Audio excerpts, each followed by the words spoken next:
The audiobook world has been growing and expanding over the last several years. A matter of fact, there's one interesting stat. In 2019, revenue for audiobooks surpassed ebook revenue, and that gap continues to widen. Now, that doesn't mean your ebook, paperback, or hardcover doesn't sell. Of course it does. But you're right, people go to audiobooks first.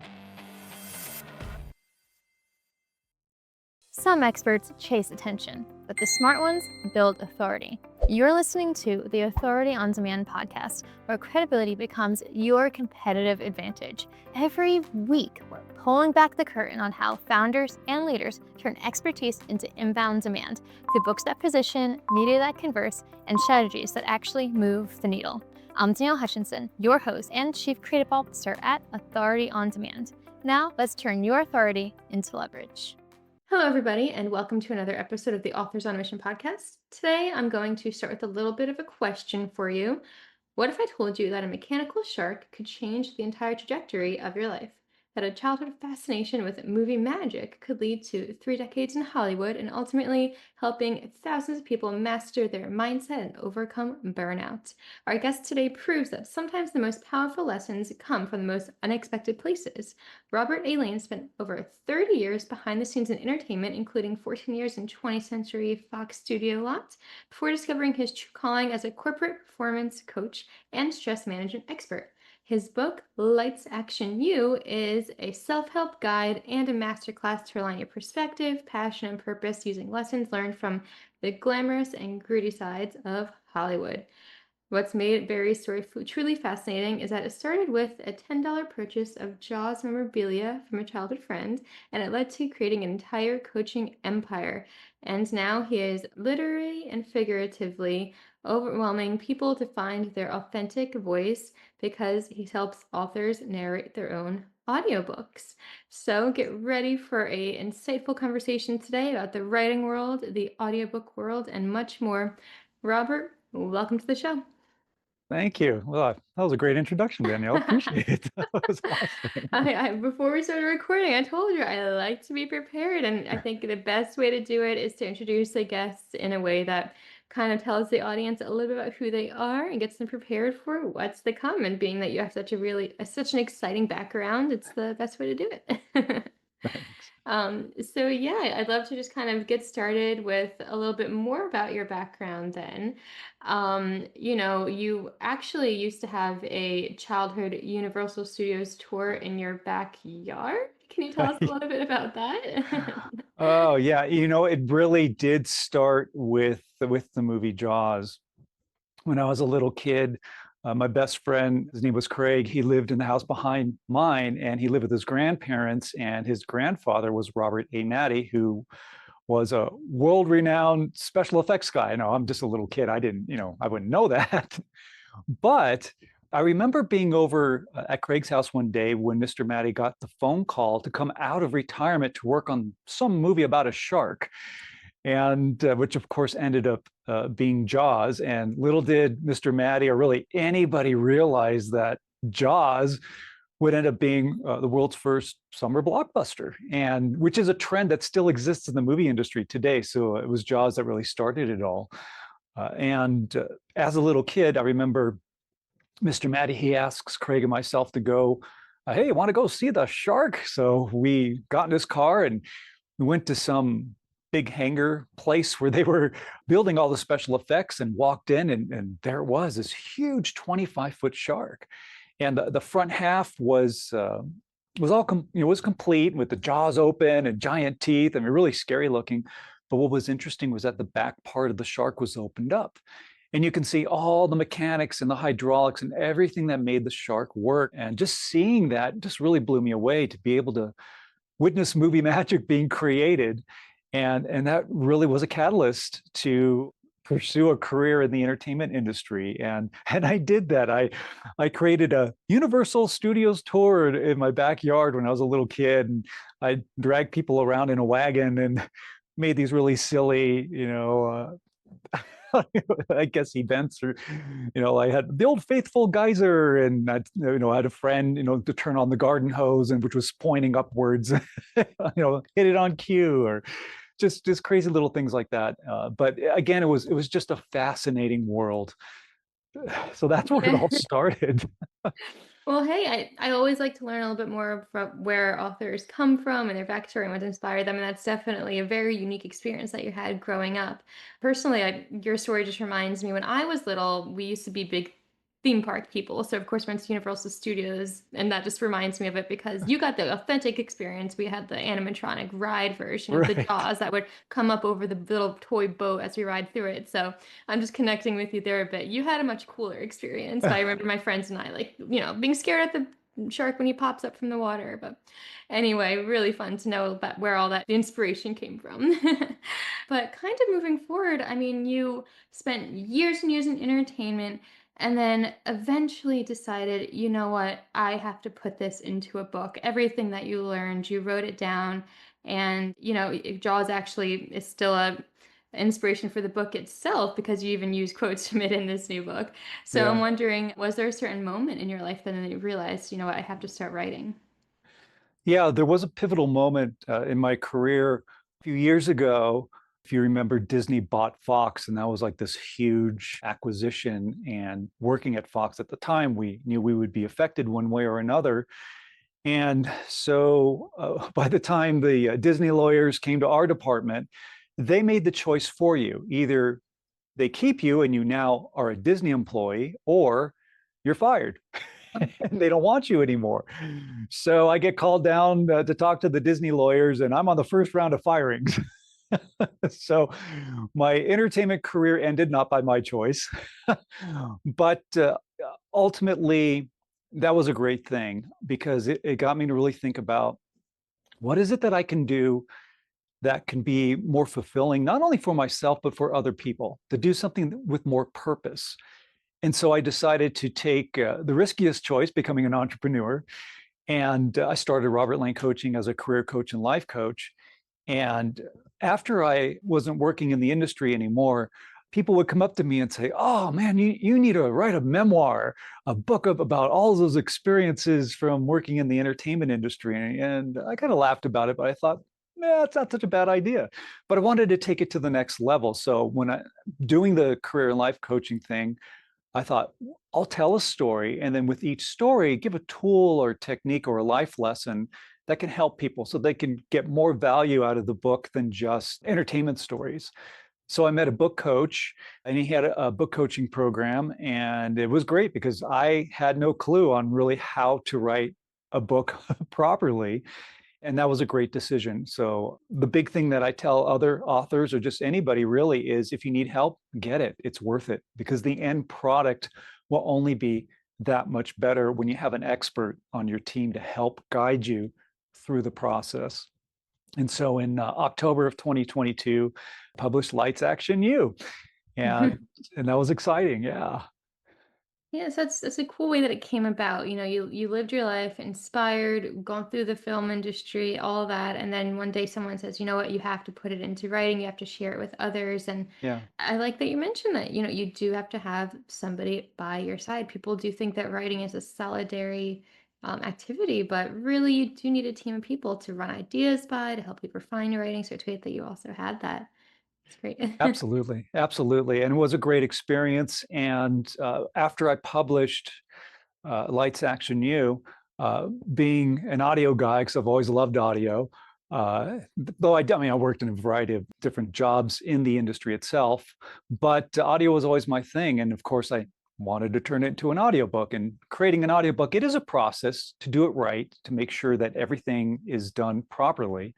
So I published the audiobook version, and then I had there were a lot of authors, especially nonfiction authors, that approached me and said, "Wow, I want to narrate my own audiobook. How'd you do that?" So I expanded what I do in my business and created an audiobook coaching program called Your Book, Your Voice, where I coach authors one-on-one through the entire process, how to set up their own recording space, how to do narration, how to be compelling and engaging and conversational and being your true authentic self, and then helping them get published on Audible, Amazon, and Apple, and any other distribution platform that works for them. Because we do talk about the marketing aspect as well, because maybe just being on Audible, Amazon, and Apple is great. If you're an author and you're selling most of your books, maybe in the United States and Canada and the UK and those territories, then when you do your audiobook, you can still hit those same territories and be exclusive on Audible, Amazon, and Apple if that works for you. Understood. Well, I'm glad that you transitioned into that a little bit because I know that's a huge endeavor you've been undertaking is helping authors take the step beyond just having their words in print, but having it transformed into the audio version. And I get it. These days, more and more people don't have time to sit down and read a print book. They're listening to books on the go, during their workouts and their morning commutes. So it's great that you're helping people transition into that world for sure. Yeah, absolutely. The audiobook world has been growing and expanding over the last several years. A matter of fact, there's one interesting stat. In 2019, revenue for audiobooks surpassed ebook revenue, and that gap continues to widen. Now, that doesn't mean your ebook, paperback, or hardcover doesn't sell. Of course it does. But you're right. People go to audiobooks first, it seems. There's a more percentage of people doing that. And if they like what they hear, they'll purchase your other formats as well. I mean, I do that. If I find an audiobook and I love it, man, I'm buying that paperback so I can read along with what I'm hearing. And I'll stop it and I'll highlight in the book, just it's a really great experience. Definitely. No, for sure. And well, this is one thing that Authors on Mission actually does help authors with as well, helping them get their words onto the page, helping them publish and expanding their reach. And I think it's something that a lot of authors don't realize is your book's journey doesn't end with it just being published. You need to continuously expand upon it. And, again, having an audiobook version is a great way to do that and to encourage more and more people to check it out. So it's great that you also mentioned that it drives people to the print version as well. But, kind of going into more details here about it, I'm wondering, you do coach people with this. So do you also coach them on things like pacing, tone, emotion as they're recording their books? If so, how do you teach that? Absolutely. So the program that I created to help these authors, it's like I wear two hats. One hat is the coaching hat, and we go over things that preparation and mindset is something that a lot of authors don't realize that you really need to do. You got to be in the right frame of mind before you even hit that record button. So I give them exercises to just get focused and grounded and be in the present moment. The one thing that I hear a lot, Danielle, is that authors always say, I hate my voice. I don't like how I sound. And that's really a false belief because, well, first of all, your voice technically is in your written word. Your personality, your sense of humor, it's on the pages that you've written in your book. So when you're narrating your own audiobook, you're just bringing it to life. And what I believe in regards to what an author brand is, an author brand to me is everything that encompasses who that author is, how you were brought up, your belief systems, your habits, your morals, your values, your personality, your sense of humor, and of course, your voice. And the voice is such a crucial part. And one of the great things about doing an audiobook is that not only are you leaving your legacy in print form, but you're leaving your legacy in your own voice, in first person. So it's such a great thing. 100 years from now, someone could listen to your audiobook and hear it from the source. And that is such a great thing to leave in this world. I love that. That's very inspiring to know too. And I love that you mentioned people do seem to hate their voice. I mean, I feel the same way too, but that is something that can be improved. And it is about mindset at the end of the day too, I would say. So that's great. Yeah. So one other thing is, I'm curious to know. I mean, a lot of what you've been doing does involve, writing about personal experiences, and same with, speaking about it too. I'm wondering, is that a certain challenge that you find a lot of authors needing to overcome when they're translating it into like the speech version? I mean, I would feel I'd probably have to keep pausing and to, maybe take a breath to recenter my thoughts. What kind of strategies do you offer if they're having difficulty articulating their own experiences? Yeah. So we do talk about the confidence aspect of it, believing in yourself, believing that you do have what it takes to do a great narration, and turning those words into, instead of visual, you now creating the audio version of it. And so having confidence, being your true authentic self is key. And that's one thing, like you don't have to try to sound like somebody else or pretend, oh, I got to sound like, radio DJ person, or no, just be yourself and trust that your voice is, again, that unique aspect of who you are.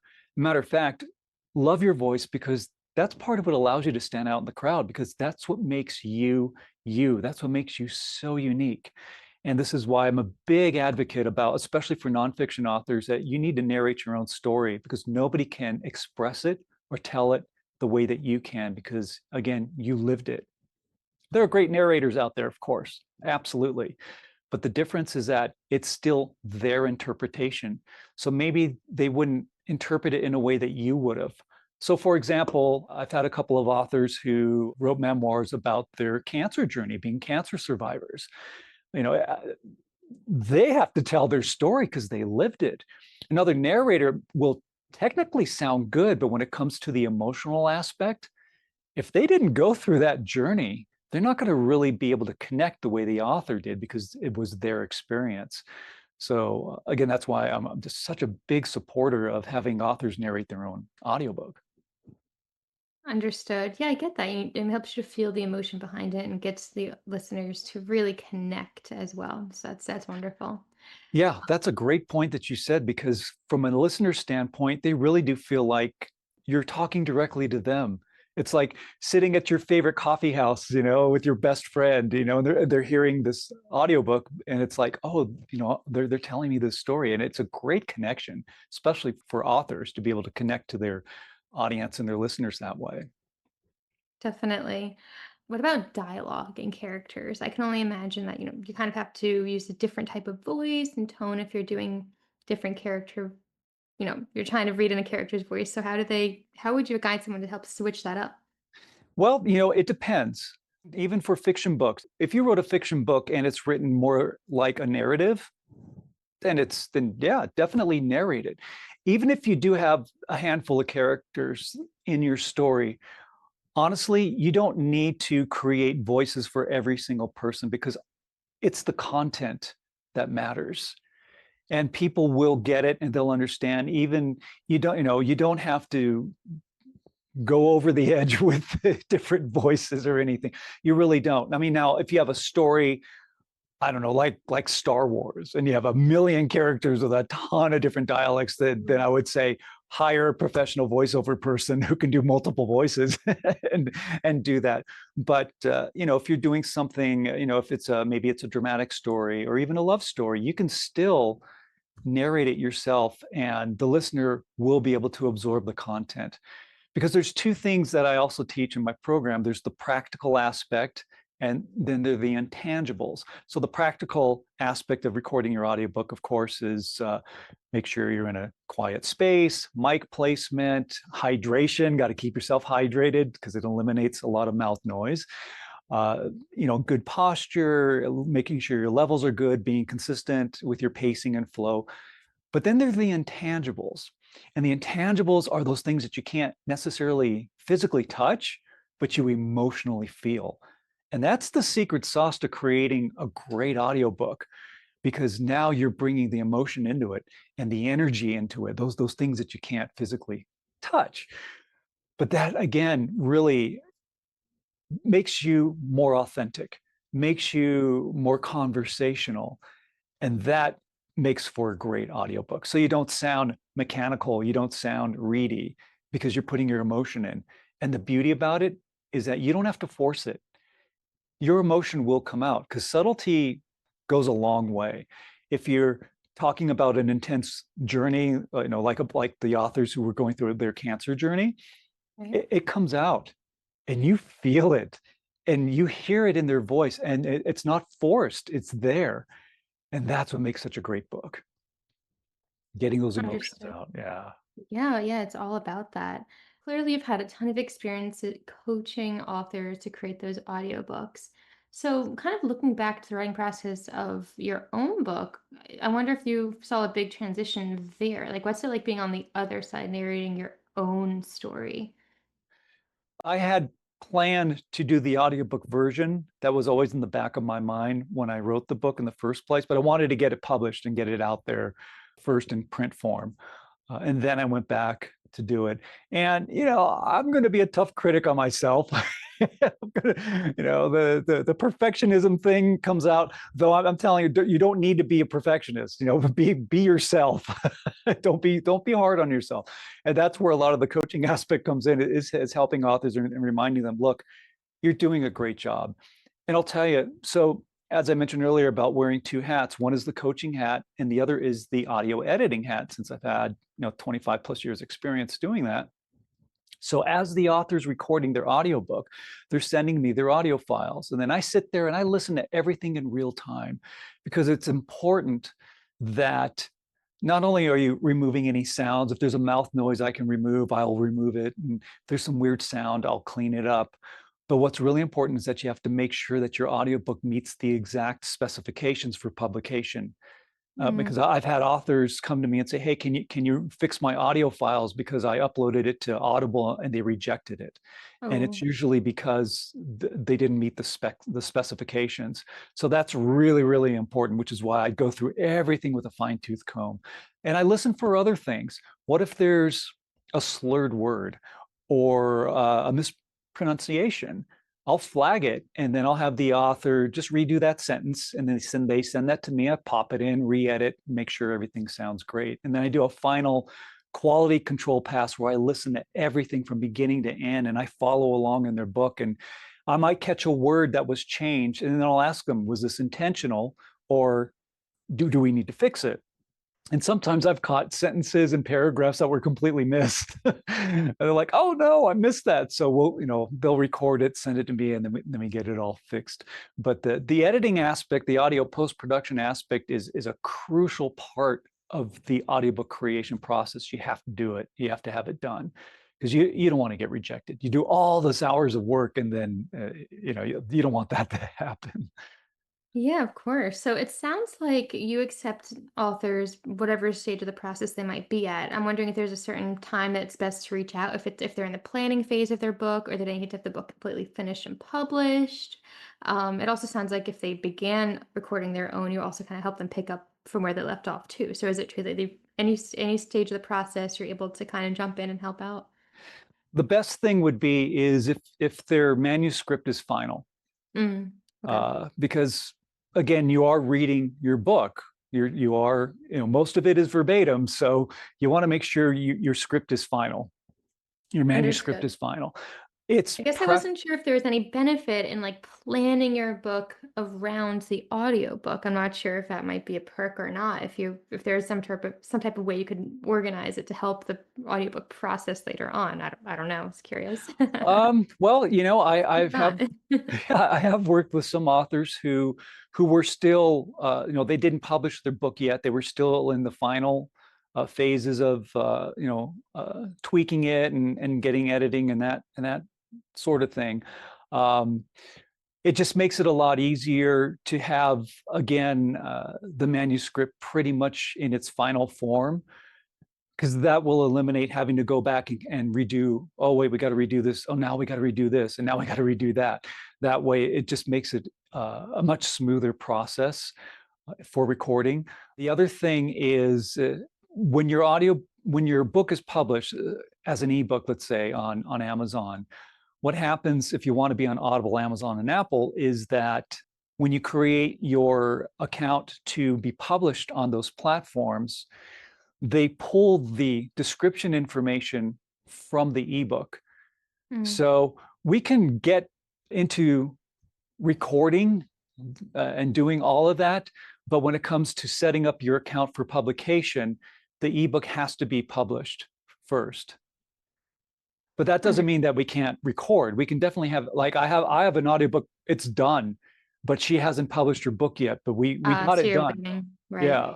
So once that ebook gets up, all I have to do is upload the files, which that's what I do for the authors. I do all the uploading for them so that they don't have to worry about that process. If for some reason an audio file gets rejected, I'll know about it. It tells you what the issues are. I go back, make all the adjustments, remaster it, re-upload. Because bottom line, I want the author just to focus on doing a great narration. That's it. I'll do all the heavy work. I get that's the perk of working with you, right? They can focus on, being artistic with their voice, getting into the emotional mindset, doing it the way that's going to get best quality, but then you can handle the technical aspects. They don't have to worry about making those mistakes and going back. And I guess that's the perk of having anybody on your team, regardless if it's for audiobooks or publishing or editing, whatever it is. You need that teamwork the same way that you did when you were writing your book too. Absolutely, absolutely. And again, I have a process for the authors when they're recording. If they make a mistake, that's okay. Just keep going, because then that's my job as an editor. And when, like I say, I listen to everything in real time anyway, so I'll go back and just remove anything that needs to be removed, because when you're in your zone, just like when you're writing your book, right, you're in your zone and like things are just flowing out. Same thing when you're narrating your audiobook. When you are just in your zone and you're narrating and you just got that energy. You make a mistake, I don't want you to have to stop. Oh, let me go back, no, I got to re-record. No, just stop, pause. I have them say pick up. That's what we do in voiceover. If you make a mistake, you just say pick up, and then you go back and just Oh, redo that sentence. I'll know, as an editor, I'll know what needs to be removed, because that keeps you in your zone. So you don't have to worry about stopping and starting. Just keep going. yeah, just keep going. That's all you got to do, right? Yeah.